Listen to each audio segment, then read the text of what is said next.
Welcome to Nanog's Internet Innovators, a series that allows you to learn more about some of the brightest and boldest tech minds of our time. Join us as we look to the past, present, and future of the internet and talk to the innovators who are actually there. Every month, we will be interviewing Internet Innovators who revolutionize the internet as we know it. Watch as we host conversations with those that are building the internet of tomorrow.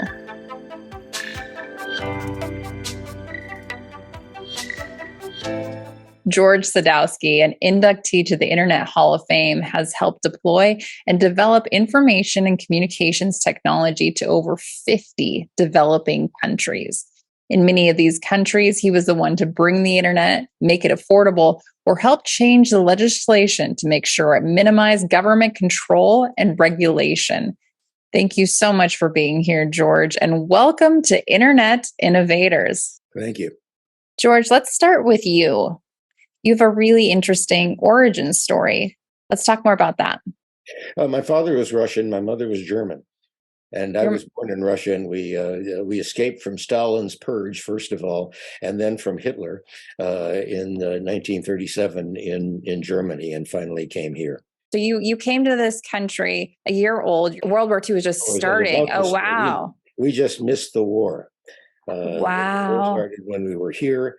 And then the U.S. got involved, and there was a lot of anti-German, a lot of anti-Nazi sentiment, of course, but also a lot of German sentiment. This experience in Chicago, growing up, got me a little curious about my mother's and father's background. They didn't talk about their backgrounds very much because they had been fairly traumatic in both wars for both of them, my father in Russia and my mother in Germany.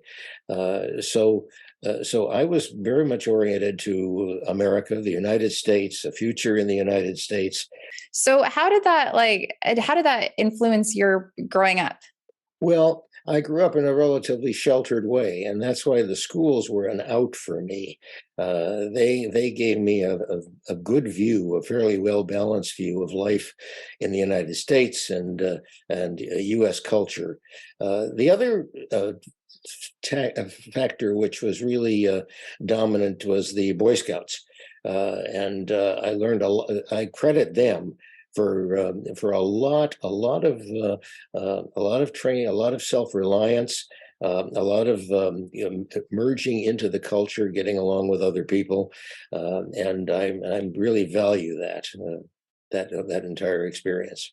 What do you mean by the schools were kind of an out for you? It was a way of getting integrated into American culture, because my parents really didn't. And so schools and the Boy Scouts and church at one point were the outlets where I could understand the culture I was living in and understand the ways in which one could be successful and the ways in which one could get along in the world. There was one incident that typifies this. When I entered high school in a couple of years after the war, the guidance counselor in the high school said, "Well, what should he take? What course should he be in?" and so on. And does he know any languages? And my mother said, "Well, he knows a little bit of German," which I had picked up listening to them and decoding what they were saying. The guidance counselor in my high school said, "Don't take German. It'll be a dead language in 10 years. Of course, she was a French teacher. But she said, "Take Latin instead," which struck me as odd. At that point, there was a myth that if you wanted to be a doctor or a lawyer, you had to know Latin. So we were coming out of a period which was much more classically oriented, in the universities also, much more classically oriented. And there was a dependence on what had happened before. And in fact, if you look at scientific publication before World War II, there was a lot of it in French and German. And if you were going to be a scientist, it certainly didn't hurt to know those languages and to be able to read the results in the original. But that has obviously changed a lot in the last 80 years, and now English is pretty much the lingua franca of scientific and certainly of computing technology. Who were your role models growing up? I think they were my teachers.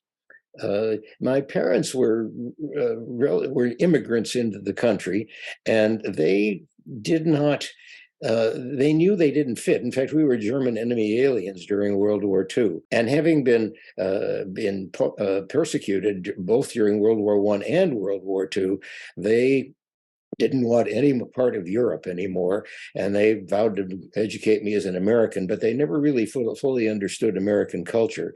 So I didn't have them as a way of relating to the outside world nearly as much, I think, as some other kids did. So the teachers were the guides. They were the ones who clearly looked like they knew what they were talking about, and generally did. And I enjoyed working with them, and it turned out that I was really interested in doing well in school and learning a lot.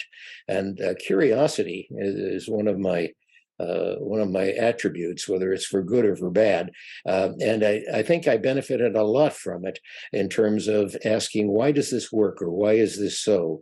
And trying to pursue answers to those questions. Curiosity is a strong value of mine. And I think that it is what makes it's the first step in progression. We have to be genuinely curious about the world around us. So I'm glad that you're talking about that. What other passions did you have as a kid? Astronomy. My father and I actually built a telescope, a refractor, which was about 8 feet long, and we would go out in the backyard and look at stars and planets and so on. And I went to the planetarium religiously. I loved physics. And when I went to high school, I knew I was going to be a scientist of one sort or another. Turned out not to be the case, but then people change careers all the time. So I started in physics. I majored then, switched to major in mathematics. And I actually went to graduate school for a year in mathematics afterwards, and I taught calculus to several classes of freshmen at that time. And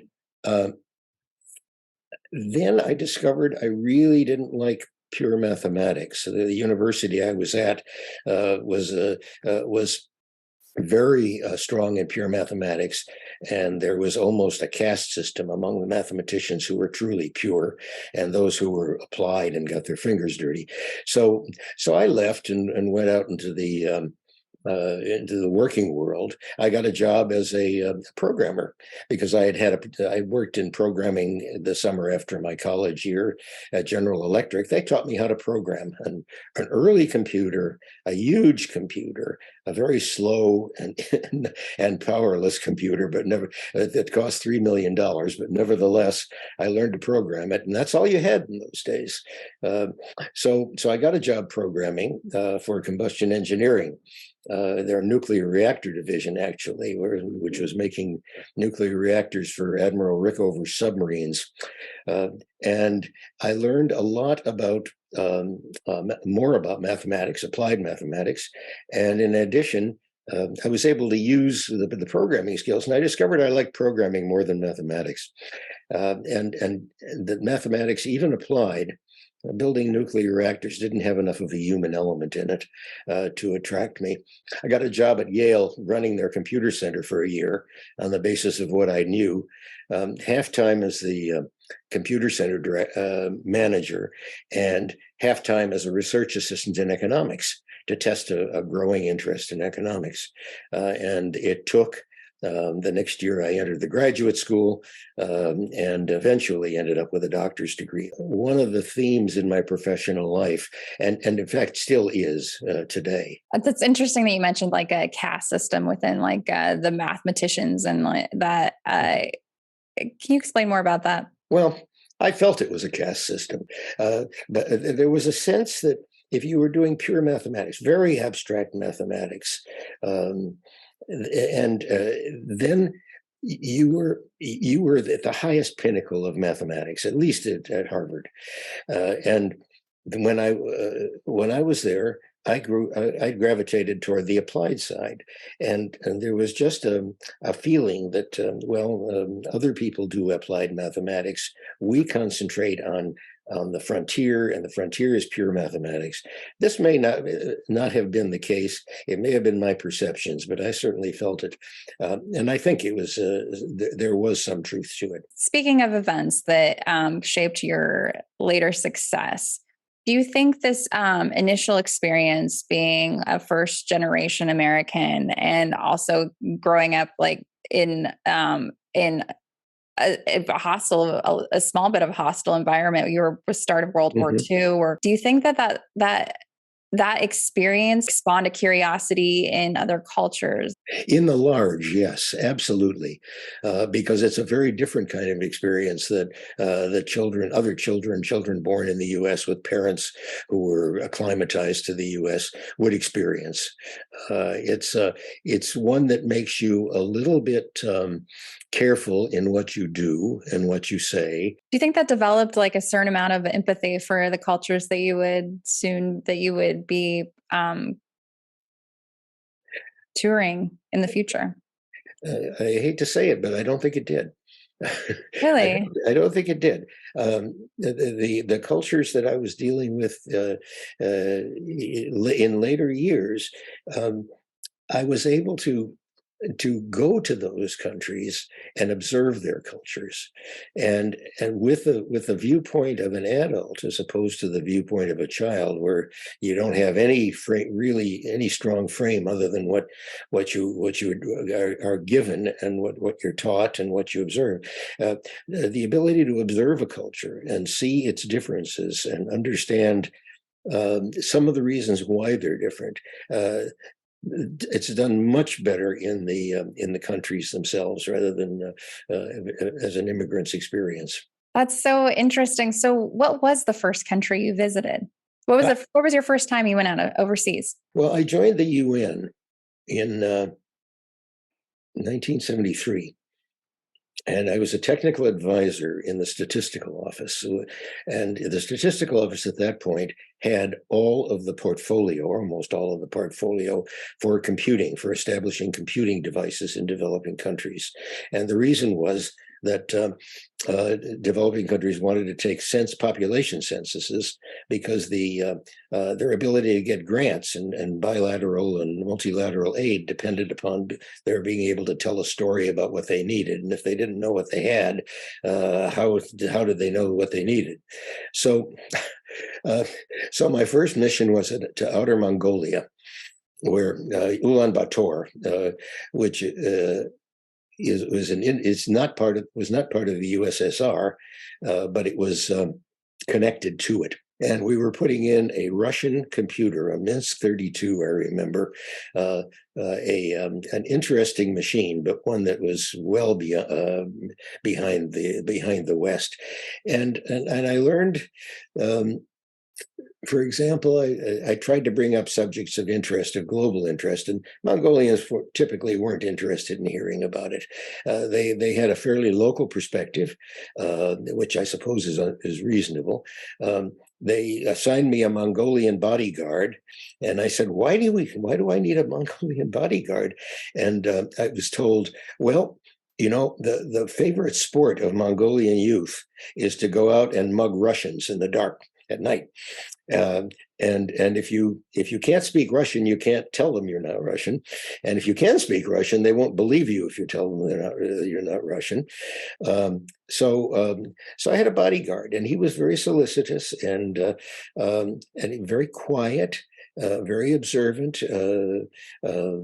Unlike his elders, and by and large, we got the job done. We installed the computer and got some software going on it, but it was an experience of.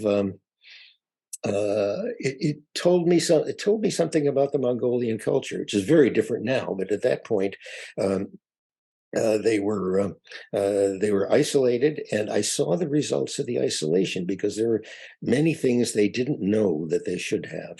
I spent a lot of time in China in the early 1980s. I was the UN advisor for the China Census Project. China had not taken a census since before the Cultural Revolution, and I don't remember if they had taken one before that. So So I visited half the provinces in China. We put in computers and software and got processing going, so on. And I remember once showing up at I think it was in Shanghai, and one of the technicians said, "The disk drive doesn't work. The disk reader doesn't work." And so I said, "What's wrong?" And he said, "I'll show you." And he runs a program, puts in a floppy disk, and it stops halfway through. I said, "Okay, let's try some experiments. If you want to isolate a fault, um, try variations of what's happening. Let's put it in another disk. It all contains census data, which was the same, essentially the same format, and uh, and that disk stopped halfway through. And I said, let's try it again. It replicated, and I said, let's look at the code. And it turned out that the problem was a standard problem, I think, all over the world with respect to computers and software errors, buffer overflow. They had they had defined an area into which the data were to be read. The area was too small. The data overwrote the program. The program stopped. And I said, so why? Did you see the steps we went through? Um, why did you think about doing those things? No.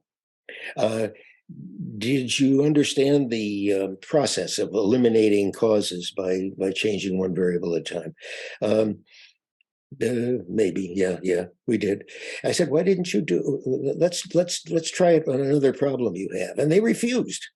And finally, after I'd gotten their confidence, they said, look, if we run an experiment and it succeeds, everything's okay. It's nothing changes. If we run an experiment and it fails, even an experiment, a diagnostic experiment, it's our fault. And so this issue of risk taking in a culture which penalizes failure but doesn't reward success is one that affects a large amount of human behavior.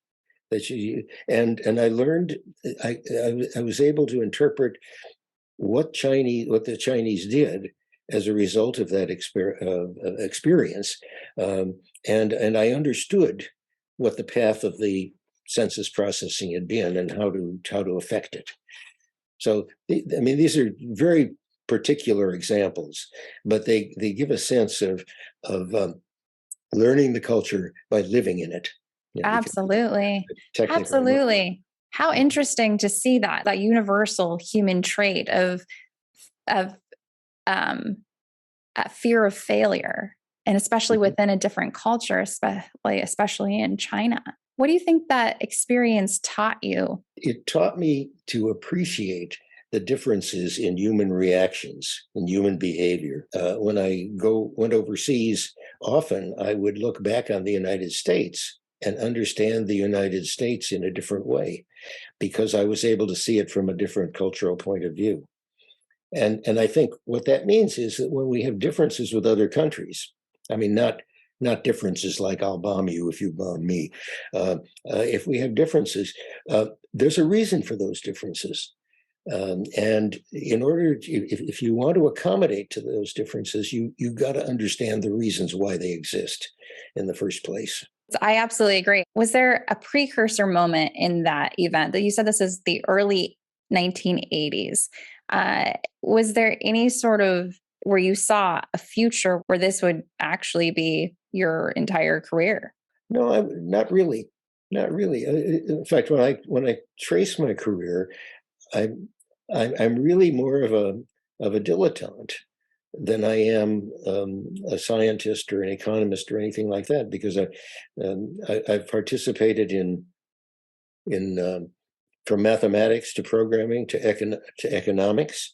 Um, doing economic research first at the Brookings Institution and then at the Urban Institute, but always with computers as a thread. And they really dominated in the long run because that's how I was able to get a job at the UN, and the UN led me into economic development, and that's where the sensitivity to developing countries came from, and I could appreciate I went to Russia a number of times, starting on the trip to Mongolia, and um, I could appreciate my father's behavior more by observing behavior in Russia and how Russians acted. And I could appreciate my mother's behavior somewhat more by understanding Germans and Germany and how Germany operated in a much larger sense than I had been able to achieve as a child. Absolutely. It's dawning on me that you're my first innovator that has had to pay attention to the human side as much as the tech side. It's really, really important because the technology ultimately is for people. We don't, just as ultimately, I suppose, pure mathematics is for science, but the technology is for people to benefit from. And so I became hooked on the notion of computing as a means of economic and social development, because when you go to these countries, um, especially in Africa at that time, I should say we had a program at the UN for the Fund for Population Activities. They had an African census program where every country in Africa, except for South Africa and a couple of the northern African countries on the Mediterranean, had never had a census, and they were concerned about figuring out what they had in their country. They were in the process of achieving self government by and large, and they were in the process of hooking up with multilateral and bilateral aid, and that, as I mentioned earlier, was an incentive for them to understand what they had and what the problems were. So, so I worked in about maybe up to 20 African countries, and looking at the differences between those countries was really, really not shocking, but illuminating. Definitely illuminating, uh, because one tends to think, if one's never been to Africa, you tend to think of the continent as relatively homogeneous. It's anything but. Um, it's geography and climate make a big difference. Occupation by colonial powers in the 19th and earlier centuries make a big difference. Language makes a difference. And the history of the initial rulers, the initial self-government, makes a big difference. So you end up with a lot of variety. And when I first started with the UN, I thought, well, this should be easy. All right, we've got a lot of countries. We've got computing technology. I understand the technology. Uh, and the technology is going to work the same in all the African countries. There's no question that, a computer is a computer. It's going to function the same way. And so I thought, this is cookie cutter. Well, anything but, because in every country there was a different governmental structure. The governmental structure overlapped with the power structure. The degree of education was different. The incentives toward education were different. All of this demanded that every country be a fit of sorts. Now, clearly, the computers did work the same in all countries, but the people didn't, and the culture didn't. And so it was important to understand how best to make that technology work in a given cultural and political context. That was, I think, the driving force that I felt during my time at the UN. That's incredibly fascinating. You've explained it so well and give us such a good rundown of what that was like. Did you like that challenge? Oh, yes. Yeah, it was great. What got you going about that challenge? The fact that I could do it, that I felt I could do it, the challenge being making the technology useful. That I saw that I could succeed doing it, and I saw and imagined the results of being able to do it successfully. The other thing was that I really felt sorry for some of the people who desperately wanted to learn. If you work for the UN, when you land, you're met, and within an hour, you're talking with local people. And this is not a tourist trip. You're in the middle of local people, local problems, local possibilities, and the like. And you're in it until you leave, and then you follow up after you've left. And then you look at what resources people had. A typical African university in the 60s, or in the 70s, I should say, because I wasn't there in the 60s. I asked to see the library, and especially the technical library. And often there was often the entire university library was contained in one room, and the technical section was contained in one bookshelf, and the computing section was contained in one half of one shelf. And the books were 10, 20 years old. They'd been left by people going through. They had been donated by people who wanted to improve the library, whatever. But they really weren't very helpful. And there was an experience in Rwanda that I think typifies this. I spent 2 weeks in Rwanda in 1980. There was an NCR 8250 mini computer at that time that had been installed for the census, and the expert couldn't get it to work. So I went there. I couldn't get it to work. I fixed some small problems, but by and large, the system simply wouldn't load. And so in the United States, what you do is you call the manufacturer's representative. In Rwanda, you have your only telephone contact is radio telephone from 2 to 4 a.m. on certain days of the week, and it's unreliable typically. And the only other way is telex, which was the original email. So I sent a telex to my colleagues in Washington. In New York, most of whom were out on other missions. And so I didn't get a response very quickly. And when I got it, it didn't seem to make any sense. And in part because telex was expensive, and the telex operators were also censors. They would, in effect, take out words that were noise words, and sometimes they took out too much, and the message was garbled as a result. But in 2 weeks, I was never able to fix it, and we found out later what the problem was. But the thing was that the fact that I could not get access to the information I needed at the time I needed it was key, and I call that information poverty. That you don't have information, you don't know that information exists to solve your problem. Mm-hmm. If you thought it existed, you probably wouldn't know exactly where to go and get it. Mm-hmm. And even if you knew where to go and get it, the method of going and getting it was extremely laborious and costly. So not much gets done. And so the information poverty theme was the thing that made me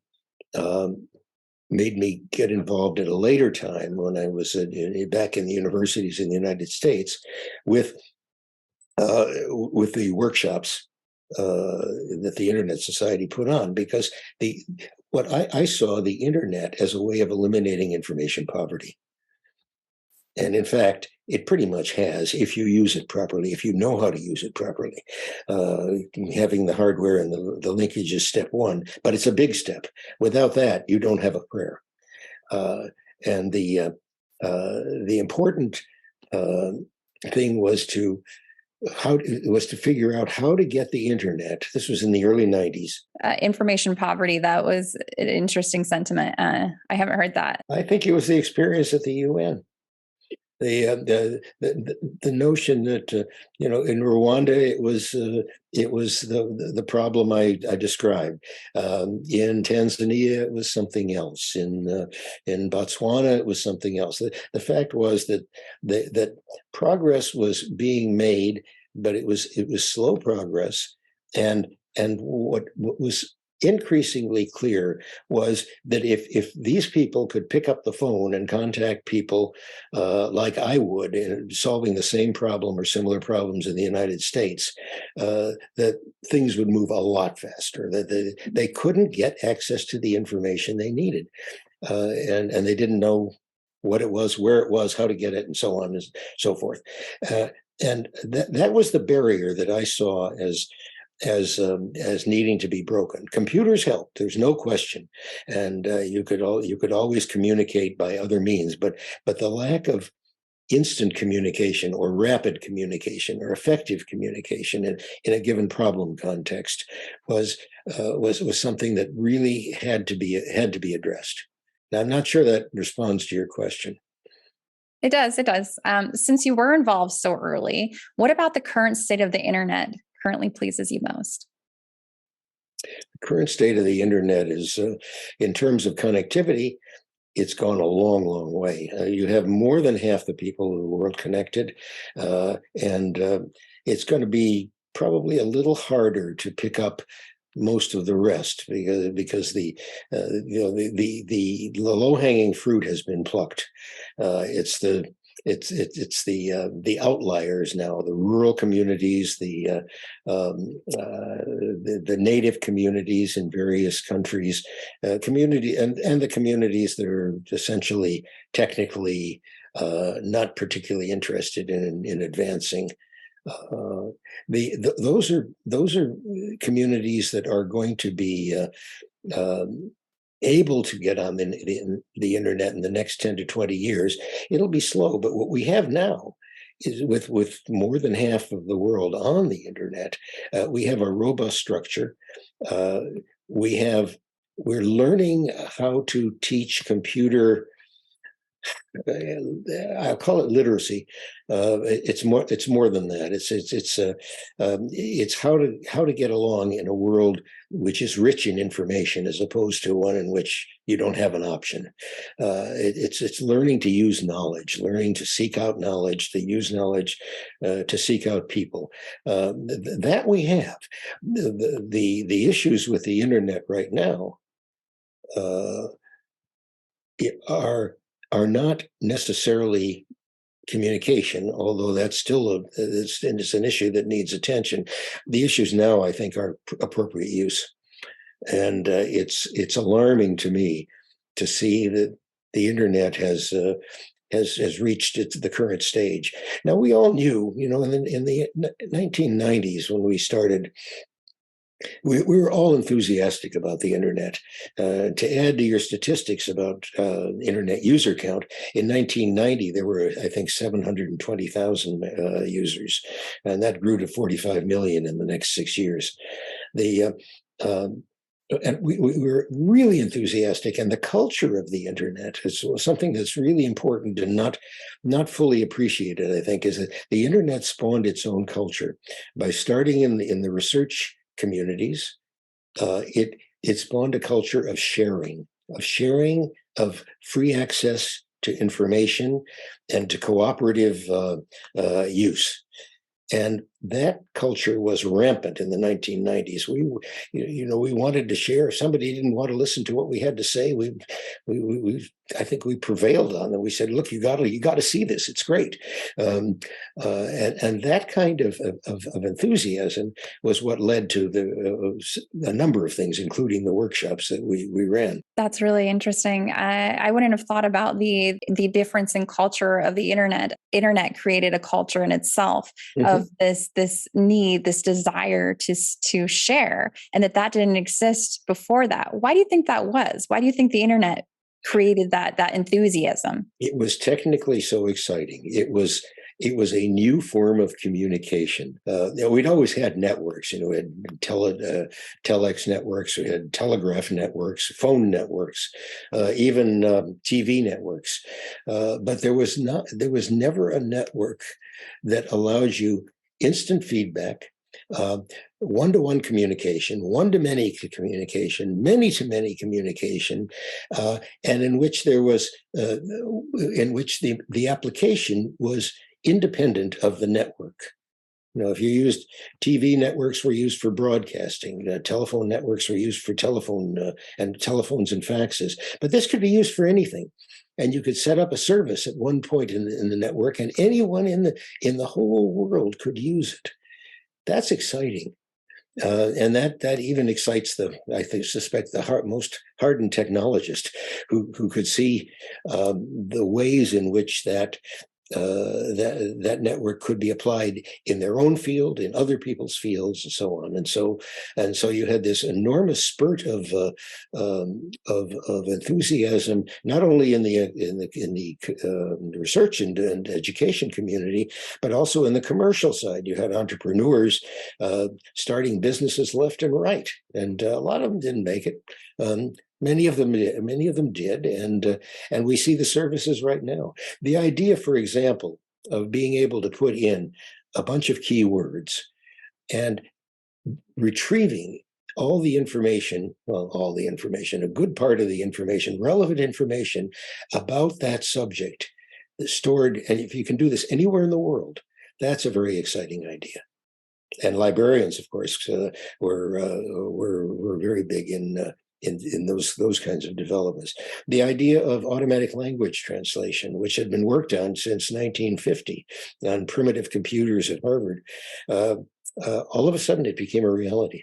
That's so taken for granted in my generation of, this notion of sharing not being there, right? It's just never not been there. The acknowledgement of the excitement of it is so interesting to me. Let's talk more about your particular efforts in going to these developing countries.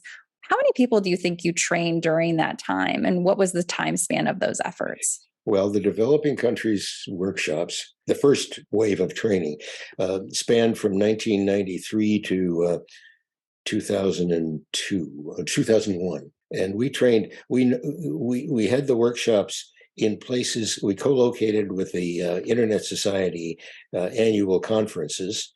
And we trained, I think, the first in Stanford University, we had 120 some people. Altogether, we had easily more than 1,500 from just about every developing country, except North Korea and a couple of the islands, the Pacific Islands. So what were some of the success stories that came out of those efforts? Well, we had a number of ministers came out of it. Tarek Kamal is a good example. He came as a student in 1992, wanted to understand routed networks, took our course in TCP/IP and routing in 93. In 94, he was good enough that he came back as an instructor in 94. And then his history led to rising in the government of Egypt until he became Minister of Communications and Information Technology. He was a very clever guy, and he was able to work with the PTTs, the telephone companies, and the government in such a way that anyone in Egypt could access the internet for the cost of a phone call. Now it was dial-up access. It was pretty primitive, but he did it. And then after that he became minister, and he was one of the leaders of internet technology and internet activities in the whole of Africa. He was active in the entire continent. Unfortunately, he died a couple of years ago, but he was a major figure. He served on the board of the Internet Society, on the board of ICANN, the Internet Corporation for Assigned Names and Numbers, and it was an inspiration, I think, to everybody. Another person was Venancio Masinga. He's a Mozambican. He came, and there's a story about him that's interesting in terms of the cultural aspect of our discussion. He came to Stanford for the first workshop in 1993, and another person came from Mozambique, also a very junior guy. And so they show up, and I tell him, well, you've got a room. You're sharing a room in the following dorm, because we used the university. Our costs were low. And Venancio looked at me and he took me aside and he said, we don't share rooms with lower level staff. And in a very conspiratorial tone, I remember asking, what could I do about this? And I said, well, you can go to the Hyatt down the street. You just pay for it yourself. They shared a room. But in 94, they came back to our second workshop in Prague. And Venancio came in when he registered, and he said, I just want to tell you that I insist on sharing a room with my colleague. And I said, wait a minute, what changed? He said, I learned so much that I have to repeat it. I have to repeat it. This is the way in which you learn. He, That's beautiful. he went on to become Minister of Science and Technology in Mozambique. And his underling went on. I think he's alive and well, and I think he is now the director, or he is or was the director of the computer center at the University of Maputo. So all of these people went back and did something. They've all made their mark in different ways. And some of them, of course, have just dropped and done other things. And we try to keep track of them, but it's increasingly difficult because it's been 20 years since the last workshop. So a lot of success all over. And when I go on my trips, I will occasionally meet these people who've now gotten to fairly high positions, and so I have friends in most countries. What's that like? Wonderful, because they've been able to affect desirable change for their countries and for themselves, as my guess too. But for the most part, these people were dedicated. Some of them are teaching in universities. What has these experiences taught you about humanity? People are pretty much the same everywhere. Basically, I mean, that's the fundamental thing. Then you get talking even with people whom you think might be your worst enemies. It turns out that they do have a human side. I suspect there are some that don't, but I don't know any of them. Well, I know of some of them, but I don't know any of them personally. What about the interactions between people from different regions of the world? What were some of the stories that came out of these people suddenly being forced together? Very interesting question, and I can relate to an incident in Stanford at the first workshop directly to that. We had our first dinner in a courtyard. This was when people were still coming in, and there were about 80 or 90 people who had already arrived, and they were having dinner and sitting anywhere. And the conversation was really, it started out sort of quiet, but really got animated. And one of them came to me and said, this is like a United Nations. And I thought about it, and I thought, well, yeah, we are in the United States are used to seeing people from a lot of different countries. Many of them are citizens of the United States. But if you go to a lot of these countries, the population is homogeneous with respect to tribe, language, whatever. And you don't have the richness of culture, the richness of meeting different people. So to them, this was a real eye-opener. And several of them have said that may have been the more important result of the workshops, doing the cultural intermingling than the technical training. It also gave them, which was interesting, they all had email of sorts, although or they had mail of some sort. Maybe it wasn't even internet mail, and bringing them together created a worldwide network, a worldwide human network of people who were interested in furthering the internet in their country. And so they now had a way of escaping this information poverty that they didn't have before, that they could, the friends, the colleagues they had made in the workshops were still available to them. And they were available through the network, so that you could ask a question of somebody, they could ask a question of you. That's so interesting. It's like the precursor of the precursor of social media. Yes, that's right. Very primitive social media. Yeah, very primitive social media. So interesting. Did that man ever tell you what he had learned when he said that he wanted to be bunking with? Did he ever say what he learned? I know, but I think it had to do with how things really operated in his government, at levels below which he could not see. That's so interesting. What a concept of what a conversation can do between two very different people. Mm-hmm. Mm-hmm. Yeah.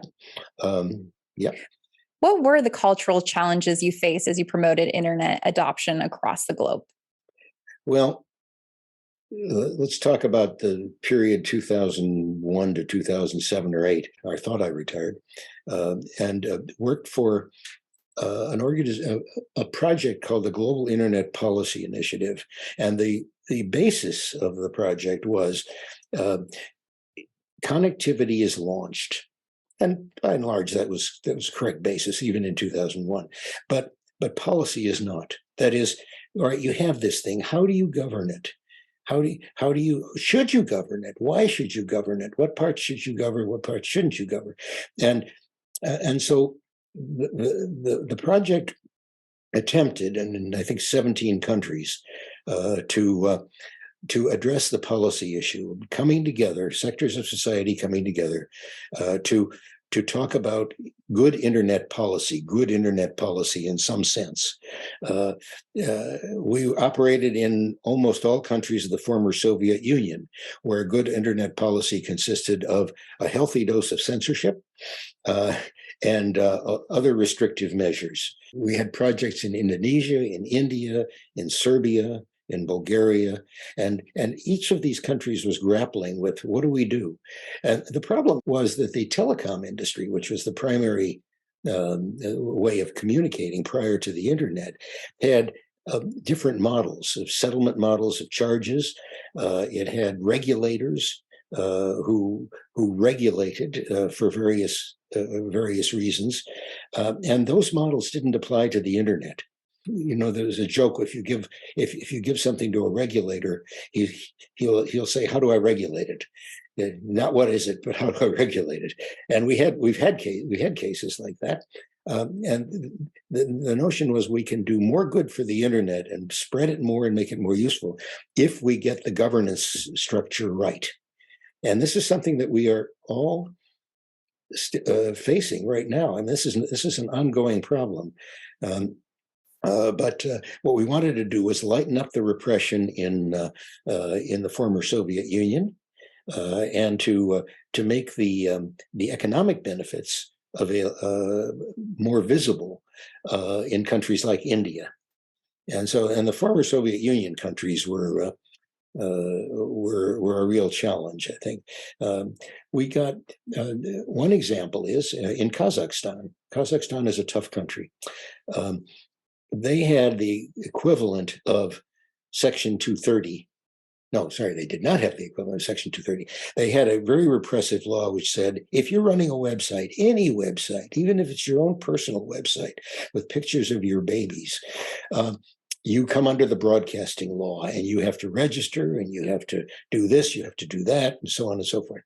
Well, we had an advocate there who brought enough people together to be able to reverse that in the parliament and put in something like a Section 230, which said, if you run a website and you are not responsible for defamatory content on the website unless somebody tells you to take it down, you're not responsible for content. In effect, you're just a transmitter, and the lawyer worked with Parliament, and she was able to convince them to pass that law. The problem in countries like this is, of course, 4 or 5 years later, she was no longer working for us, and they removed the law. They repealed the law. In Kyrgyzstan, we had a national conference with the president, our advisor. We were able to loosen the restrictions on internet use, on internet availability, a whole bunch of other things which I don't remember right now, because of the persistence of our advocate.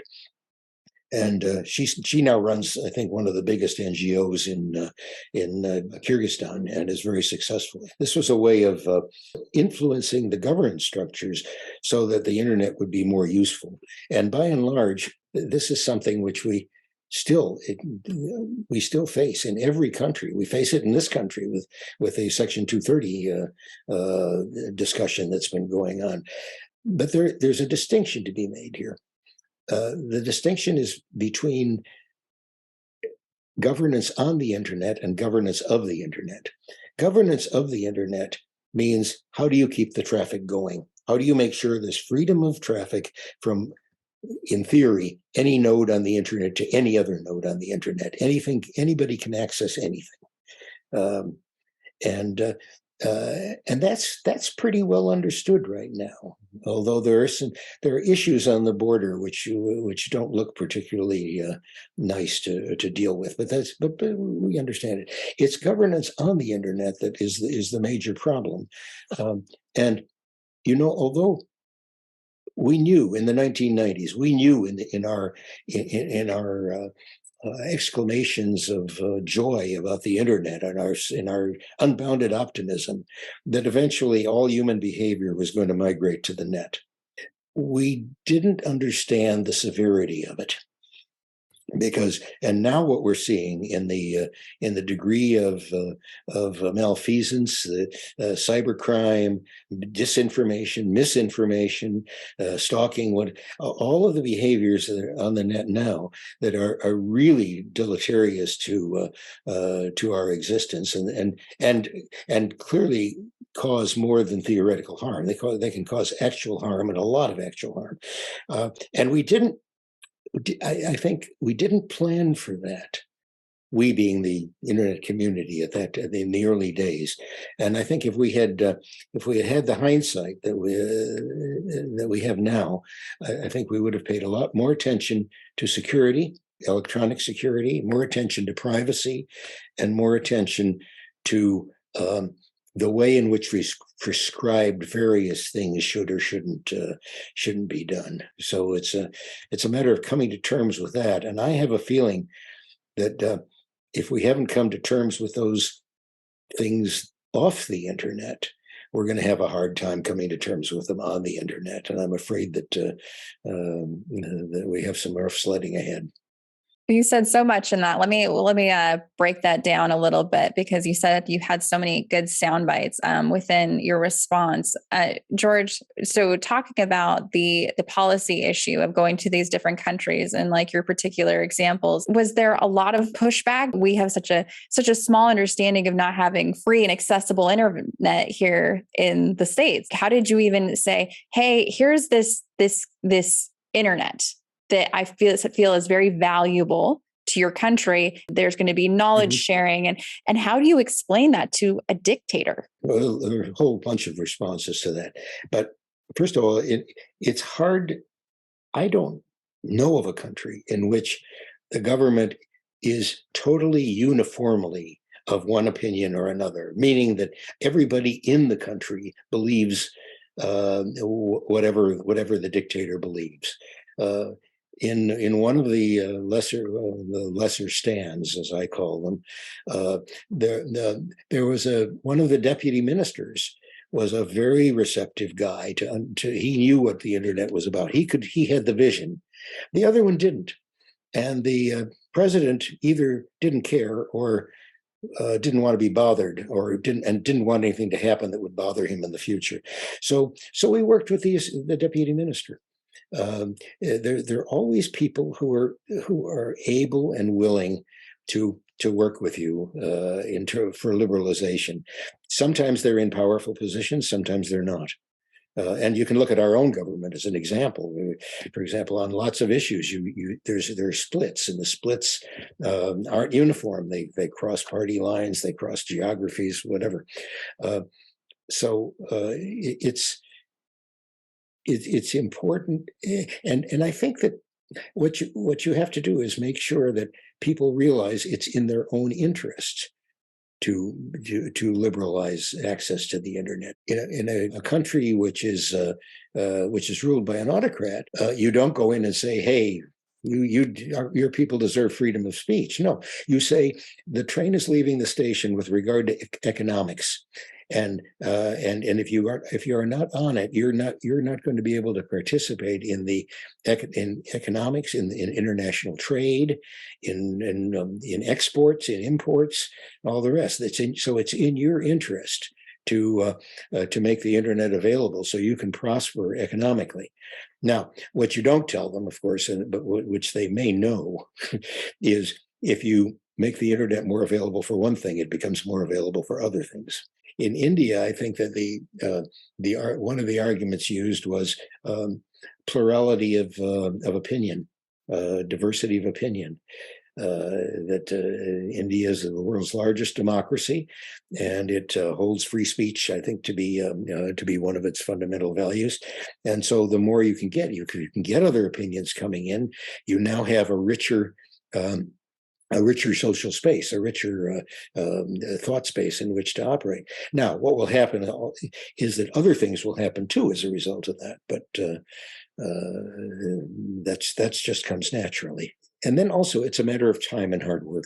The UN served as an excellent convening authority for a number of our policy efforts. They're very good at bringing different parties together, and since I had knowledge of the UN system, it was relatively easy to employ them in this way. Does that, so I mean, that's a great argument of saying that, hey, the train is leaving and either you get on it or you don't, but you're going to be left behind. What was the energy shift that changed when you suddenly like made it about that rather than the other aspects of the internet that they would be potentially more reluctant about? Well, you may not even have to mention the other aspects. I see. You go in with your strongest card. So there was systems in place to sustain those changes, correct? And then, but did they ever like go back? How does that work? In some countries, yes. In other countries, no. We had first of all, it wasn't only me. The project was associated with a project in Center for Democracy and Technology, and a lot of the policy information came from CDT. And we implemented it, and occasionally CDT would do policy missions to these countries also. Second, in each of these countries, we had a full-time advocate. They were either, curiously enough, they were either a lawyer or a physicist. I'm not sure why the physicists got in, but they seemed to be pretty good at this. And the lawyers, obviously, because the fair number of changes required legal change and understanding of the legal system of the country. And then third, there were our allies in the country. If we didn't have a single ally in the country, we wouldn't go in. In fact, that was one of the criteria that we chose our countries on the basis of, that there had to be a chance of reasonable success. And if you didn't have any kind of a loyal opposition or the equivalent of a loyal opposition, it wasn't going to work. I see.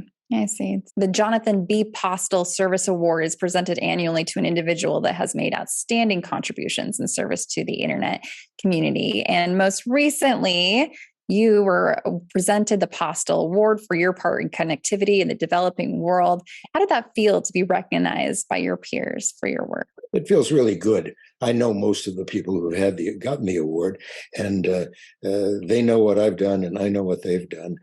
Right now, the heroes of the internet are not the people who started it or trained people. They're the Steve Jobs and the Tim Cooks and the Bill Gateses of the world, and because they're highly visible, and those people who started the internet are increasingly invisible, and that's as it should be, because we become less important having done our work and provided the foundation. But it feels good. That's an interesting tidbit you answered there, because that is who we know. If I like in the community, people know Vince Cerf. Within outside of the community, they know Steve Jobs. And I've heard that like it's because it's a software side, and that's the sexy part of the internet as opposed to the bones and the structure. Mm-hmm. What do you think about that as well? Do you think it's actually good that like you guys are becoming invisible? Like, I disagree. Well, let's look at electricity as a parallel. Okay. How many names can you associate with the beginnings of the electrical system? Well, Thomas Edison, Nikolai Tesla, yeah. Yeah, Tesla. Any more? But we know that there were hundreds of people, maybe thousands, who built that infrastructure, who designed transformers, who designed insulators, who designed switching systems for telephones. All of those people, they're no longer visible unless you take a course in the history of science, and that's that's the way one hopes that the internet will be. Electricity has now become an infrastructure issue. Electricity is like plumbing; it's invisible. It's invisible except when it breaks, and then you really feel it. And that was our thought that the internet might become in the early days, to become a utility. It's there. You want communication and knowledge? Plug here. What would you have told yourself in those younger days of global connectivity? I would have said, whenever I questioned the direction I was going and what I was going to do, I would have said, keep at it, you're on the right path. Because I think from 1990 on, I was on the right path.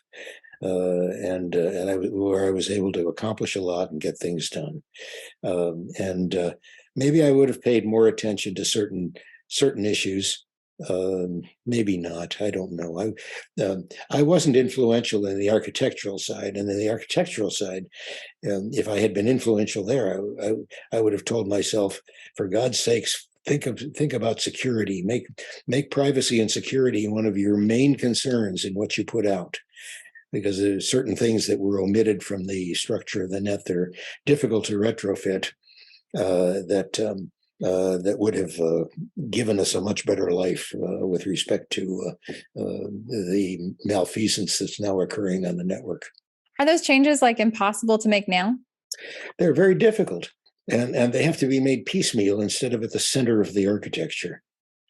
It's sort of like a building. You build a skyscraper, and then you decide you really wanted a mezzanine between the first and the second floor. Well, there are ways of probably providing the same functionality, but you're not going to jack up the building and put the mezzanine in for it would really make the difference. So where is your current attention? I'm concentrating a little bit on this advanced microsimulation technique that one of my colleagues is working on, where he I think has a program where he can take the full set of tax and benefit systems in a country and make it extraordinarily useful for policymakers in government. So I'm doing a little bit there. I'm keeping up on the profession. I'm working with the Internet Society. I'm on their board. They have a mission of spreading the internet and of promoting it and defending it. And I think the board has decided for this year that of those three, the most important thing is to defend it from splintering, to defend it. And splintering can occur all kinds of ways, such as taking your country off the internet for various reasons, some of which are very strange, and looking at regulation which hinders the ability of people to get on the internet for whatever reasons, and making that organization strong and able to perform its functions. Globally, Indigenous communities seem to have the greatest connectivity gap, with North America being no exception. What are your thoughts about connectivity issues within North America? The Internet Society just finished its Indigenous Peoples Internet Summit in either Saskatchewan or Manitoba. I don't remember which. And we have actually done some connectivity work with some Inuit groups in northern Canada. I think it's the same problem as as rural poor. I used to live in Vermont, and when you have a rural population spread out, it's very expensive to get on the internet, and we've found ways of financing getting the internet into the town I lived in and 20 some other towns surrounding it. So it's a common problem. It costs money, and the technologies they're getting better. The Starlink technology is really interesting. The low Earth orbit satellite business, it's expanding enormously. It's responsible now for saving Ukraine from the internet, the net being an internet desert. Can we make use of that? How can we make use of it? How can we then teach? I think there's another issue that is equally important, and that is the issue of innumeracy. in numeracy, and the ability, as I mentioned earlier, the inability to understand what it means to live in a knowledge-rich society or in a knowledge-rich environment, and take advantage of it, and be, and that's teaching. That's human to human. That probably works best, and it's just going to take time. George, you've accomplished so much in your life. What keeps you so engaged? Are there more things you would like to achieve? Well, what are my choices? I don't want to lie on a beach somewhere. I don't want to play shuffleboard. I'm involved in I live in a large condo, and I'm vice president of the condo board. That's going to be pretty interesting. So, that's part of taking care of your community. I enjoy my family, my children, but they don't take up full time. And I've traveled enough. Do you have any solutions for our own, within our own borders of internet accessibility? It'll happen. It'll happen very slowly. It'll start happening in individual cases where you have. I'm thinking of Indian reservations in the Southwest. If they have telephones, they can have internet. If they have a lot of the issues in accessibility relate to what I call layer zero. The TCP/IP model, the 4-layer model, and 7-layer model. Well, layer zero isn't talked about, but layer zero is where you put layer one. And you got to put layer one somewhere. In the case of the satellites, it's the electromagnetic spectrum and the air. But if you look at any place that has telephone poles or conduits or anything like that, you can get to eventually. But it's time. It's a matter of time. And if you look at, by the way, if you look at the penetration of other technologies, look at the penetration of electricity. In 1934, I think, was the Rural Electrification Act, which created a lot of subsidies in a very different regulatory environment. But nevertheless, it took an act of Congress to provide the funds to get the telephones to everywhere in the rural areas. And I'm not sure it was everywhere, but but to make a big impetus in connecting the rural areas. I think the same was going to be true of the internet.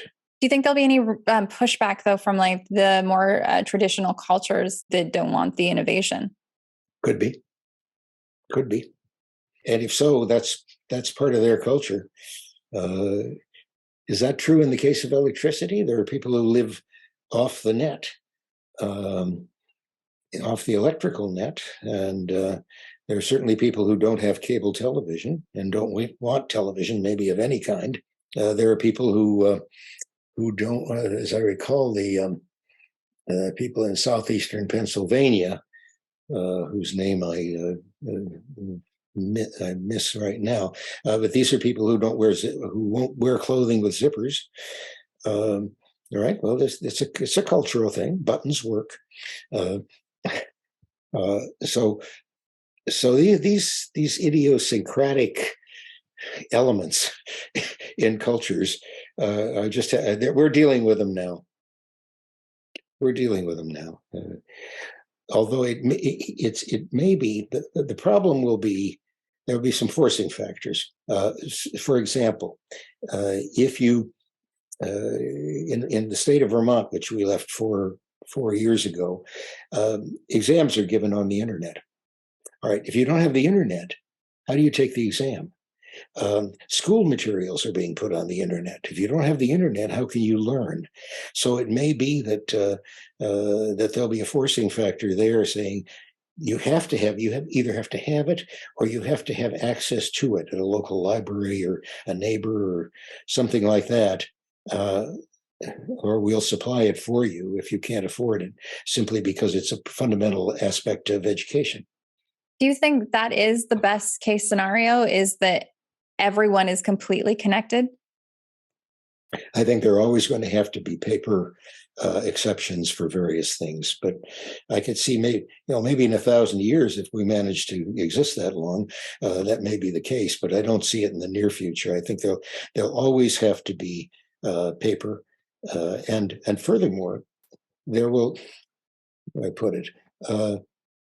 You even now have people who have grown up before the computer generation, and they're not used to using the internet. And even sometimes I revert to paper for a number of things because I don't want to use the internet for it. If I had no choice, I would use it. But for some things, paper is a lot more convenient. You've had such a unique seat through technology of being able to just like briefly interact with just so many different cultures, all in pursuit of the same goal. What is the takeaway of that? It's a big world. Don't limit yourself to where you grew up. Is the opposite the opposite lesson that my parents thought would be good for me, because it's easier to travel now. It's easier, and you get a sense of richness of culture that you don't get if you're only in one community. We're all insular to some extent. Some of us are more insular than others. Some of us are more global than others. Being more global is, I think, I think it's definitely more fun. And second, it's more educational. You learn more about the world around you. There's more opportunity in it, and so on. So the trick is to take acceptable risks in understanding that world, and then the trick is to decide what's acceptable and what's not. Thank you so much, George. Okay.